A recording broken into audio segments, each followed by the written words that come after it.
Welcome to your academy, Munilal sir.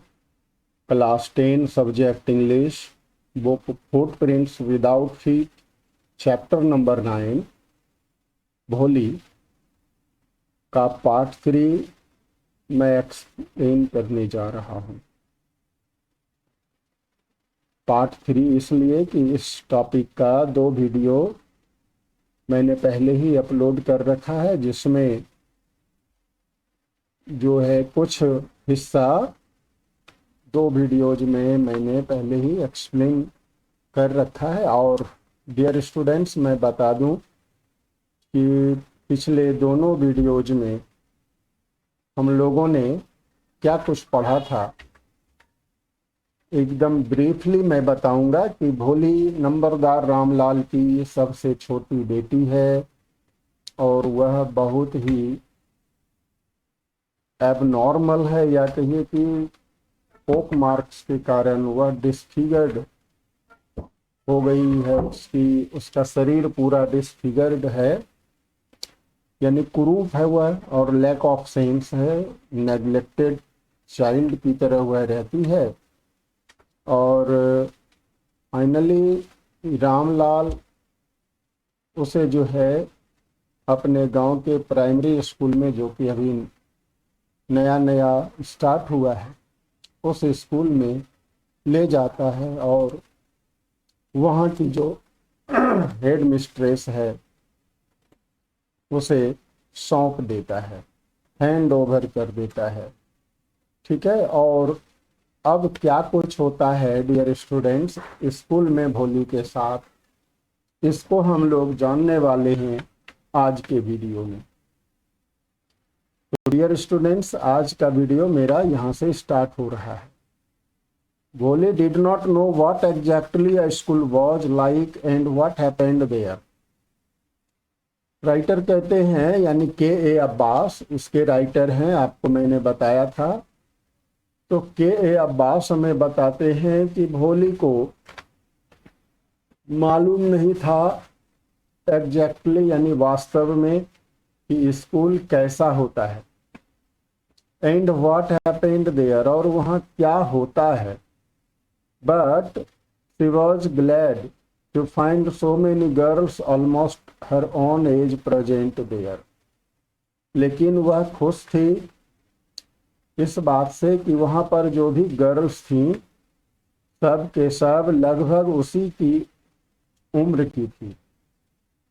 She hoped that one of these girls might become her friend, और भोली ने यह आशा मन में बनाई, या भोली को उम्मीद हो गई कि इन लड़कियों में से ही कोई ना कोई उसकी सहेली बनेगी।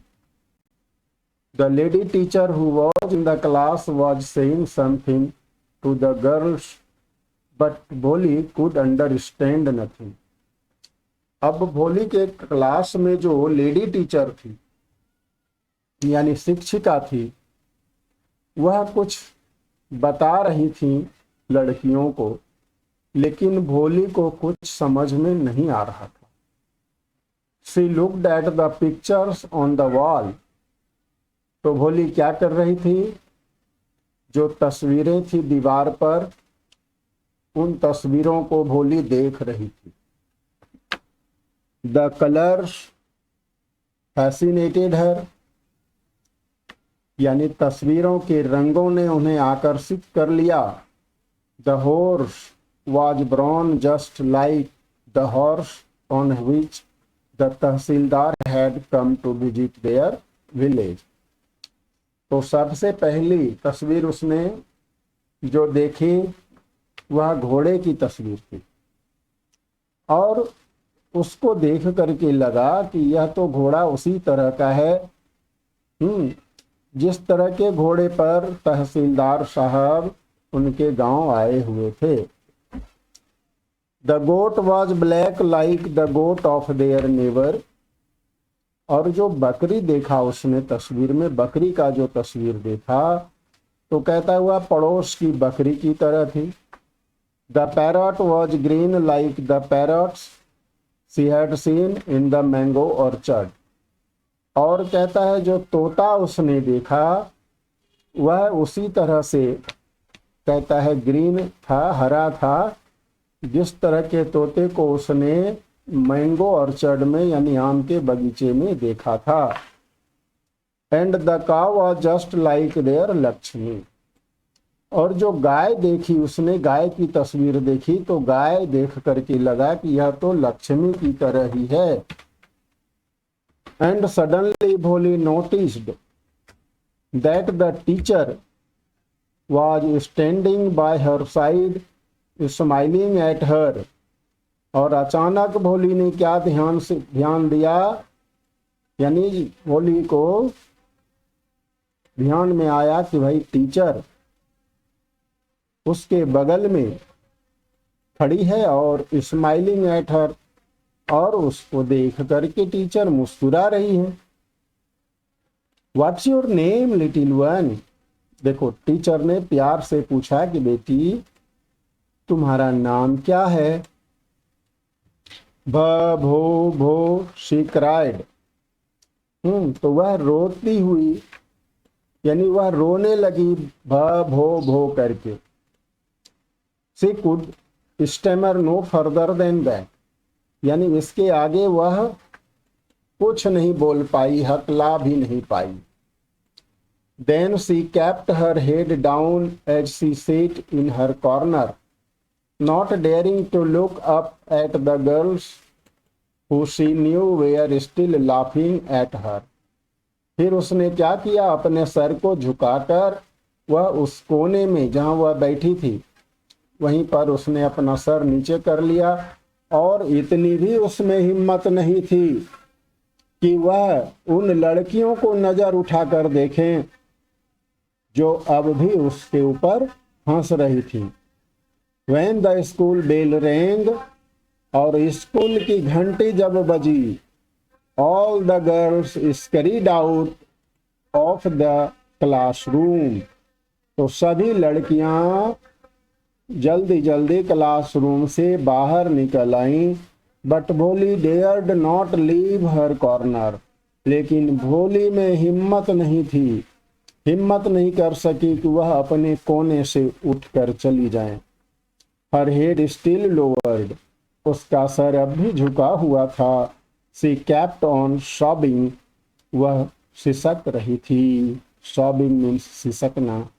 भोली, the teacher's voice was so soft and soothing, कहता है उस टीचर की आवाज बहुत ही मृदु थी, यानी सॉफ्ट थी, यानी बहुत ही कोमल आवाज में, और सूदिंग सुख देने वाली, शांति देने वाली आवाज थी। In all her life she had never been called like that. Writer कहते हैं कि भोली को जीवन में किसी ने भी आज तक इस तरह से उन्हें नहीं पुकारा था, यानी भोली को इतने प्यार से आज तक किसी ने बुलाया नहीं था। इट टच्ड हर हर्ट, यह भोली के दिल को छू गया। Get up said the teacher, teacher बोली उठो। It was not a command but just a friendly suggestion. Writer कहते हैं कि भोली को जो टीचर ने कह दिया गेट अप, तो कहता यह कोई कमांड नहीं था, यह कोई आदेश नहीं था, कोई आज्ञा या आप कहो कोई ऑर्डर नहीं था, बल्कि एक फ्रेंडली सजेशन था, यानी एक मित्रवत दोस्ताना जो है सजेशन था, सुझाव था, या कहो सलाह थी। भोली गॉट अप, भोली उठ गई, खड़ी हो गई, बोली now tell me your name. अब टीचर ने कहा कि अब मुझे अपना नाम बताओ।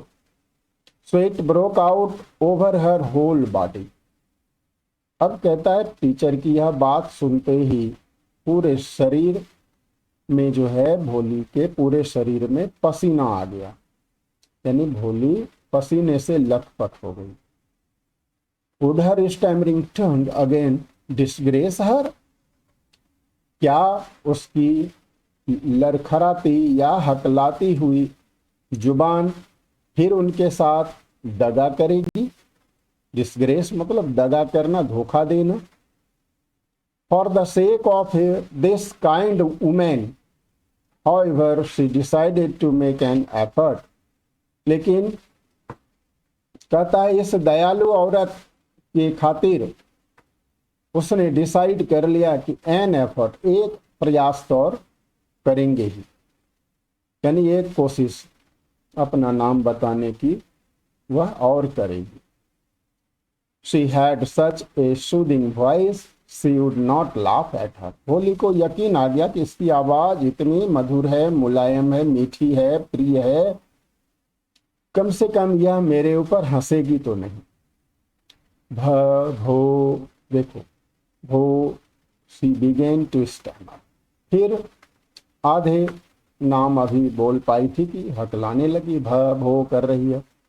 Well done, well done, the teacher encouraged her. लेकिन टीचर हंसी नहीं उसकी इस हकलाहट पर। टीचर ने उसकी सराहना की, शाबाश, वेल डन, बहुत खूब। Come on now the full name, का चलो अब पूरे नाम को बताओ, पूरा पूरा नाम बताओ अपना। भो, भोली। At last she was able to say it and felt relieved as if it was a great achievement. यानी अंत में भोली अपना पूरा नाम बोल सकी और रिलीव्ड हो गई। वह उसको जान में जान आई कि चलो यह मानो उनके लिए कोई ग्रेट अचीवमेंट, मानो कोई बड़ी सी उपलब्धि हो, बहुत बड़ी चीज मानो उसको प्राप्त हो गई हो। Well done, the teacher पैटेड her affectionately and said. उस टीचर ने प्यार से उनकी पीठ थपथपाई, पैटेड, ठीक है, अफेक्शनेटली, प्यार से, और कहा put the fear out of your heart. कहा अपने दिल से डर को निकालो, भय निकाल दो। And you will be able to speak like everyone else. और तू बाकी अन्य जो भी लोग हैं ना, दूसरे लोगों की तरह भी तुम भी जो है बोलने लगोगी। यानी जिस तरह बाकी लोग बोला करते हैं तू भी उसी तरह बोल सकेगी, लेकिन तुम अपने दिल से पहले डर को निकालो। Bholi looked up as if to ask really. Bholi ने टीचर की तरफ देख करके मानो कह रहा हो, रियली, सचमुच। यानी भोली मानो मुंह से तो नहीं बोली, लेकिन उनकी आंखों से पता चल रहा था कि मानो भोली अपनी टीचर से कह रही हो, सचमुच। तो डियर स्टूडेंट्स, आज के वीडियो में इतना ही। फिर एक्सप्लेनेशन मेरा कंटिन्यू रहेगा नेक्स्ट वीडियो में। तब तक दीजिए इजाज़त और देखते रहिए your academy Munilal sir. Thank you. जय हिंद, जय भारत।